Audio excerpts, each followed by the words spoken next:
تعالوا بقى النهارده نعمل الطاجن الحلو اللي انتوا شايفينه ده. شايفين اللحمه الضاني طالعه عامله ازاي؟ هنعملها على البوتاجاز بكل سهوله.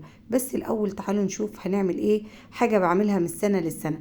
عندي كده فخده ضاني موجوده عندي، وعندي ليا ضاني كده كنت شايلاهم في الفريزر. طلعتهم بقى لما عملنا فيديو الباميه، وانا جايه اطلع قطعه دهنه للباميه علي كان بيعملها معاكم.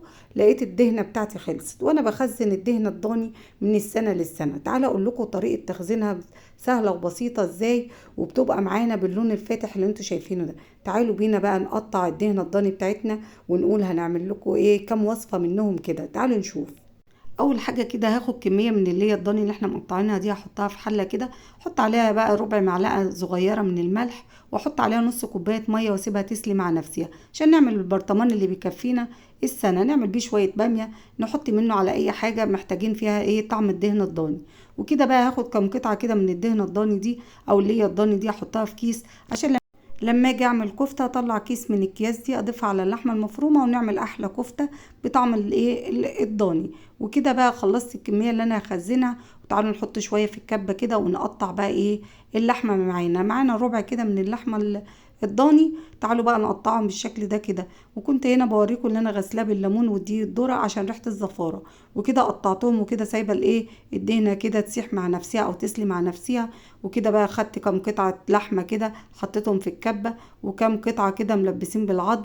احط بقى شويه زيت بسيطه جدا، لان اللحمه بتاعتنا فيها كميه دهون عاليه. شويه زيت صغيره كده يسخنوا على النار، وابدا احط فيها بقى ايه قطع اللحمه بتاعتنا دي تتشوح يمين وشمال. ونغطي عليها كده باي غطا كده عشان البخار الايه بخار الميه يسوينا اللحمه دي. عقبال لما نخلص الكفته معانا، وبعد كده نرجع للحمه اللي هي محطوطه على نار هاديه، ونشوف سوى اللحمه بتاعنا. وبعد كده نشوف هنعمل ايه فيها. كده خلصت بقى واغطيها. وتعالوا بينا بقى نشوف ايه الكفته. بصوا بقى يا حبايبي. وكده انا هضيف بقى فلفل اسود وسبع بهارات، وهضيف ملح، وهضيف بصلتين. وكده معانا بقى اللي هي الضاني واللحمه الضاني. وكده نعمل احلى كفته من اللحمه الضاني بامانه، بس بتبقى دسمه. انا مش ما بحبش اعملها كلها تبقى ايه كلها ضاني في ضاني كده. انا بحب اعمل زي ما انتوا شايفين بالشكل ده كده. واروح بقى حطاها في اكياس، واخد جزء منها على ايه على لحمه مفرومه بقري او لحمه مفرومه عجالي. واروح ايه ضيفاه، ويبقى معايا ميكس من الايه من الضاني على الايه على البقري. واعمل احلى كفته بالشكل ده كده زي ما انتوا شايفين. لفت بس معايا كام قطعه لحمه كده، هنضيفها على الصينيه اللي على النار. او لو ما ايه مش عندك حاجه بتعملها في نفس الوقت، شيليها كده في كيس. لما تيجي تسوي اي حاجه حطيها في قلب ايه حاجه بتستوي. وكده بقى انا عبيت الكيسين بتوعتنا بالشكل اللي انتوا شايفينه ده كده. بس افردها عشان لما اجي اطلع جزء منها كده تبقى معايا بكل سهولة. وكده بقى ايه اللي هي الضاني التانية دي تبقى بقى، لو انا ما عنديش اللحمة دي متوفرة، اروح مطلعه كيس منه كده على ايه على نص كيلو من اللحمة المفرومة، وعاملة احلى كفتة بطعم الايه الضاني. وكده بقى انا ايه كمان مسلي الدهن كده خلص معايا. شايفين القطعة اللي بتطلع من الدهن دي احنا بنسميها قشيمة. القشيمة اللي لما بتطلع دي بحطها على صينية بطاطس، صينية كوسة بدون لحوم، هتبقى معاكي زي الفل. بقول لكم البرطمان بتاعي شايفين خلص ازاي. فعمل معايا بقى الكميه اللي انا عملتها، عمل البرطمان ده. واللحمه اهي اتشوحت على الوش التاني، ورحت قلبها كده.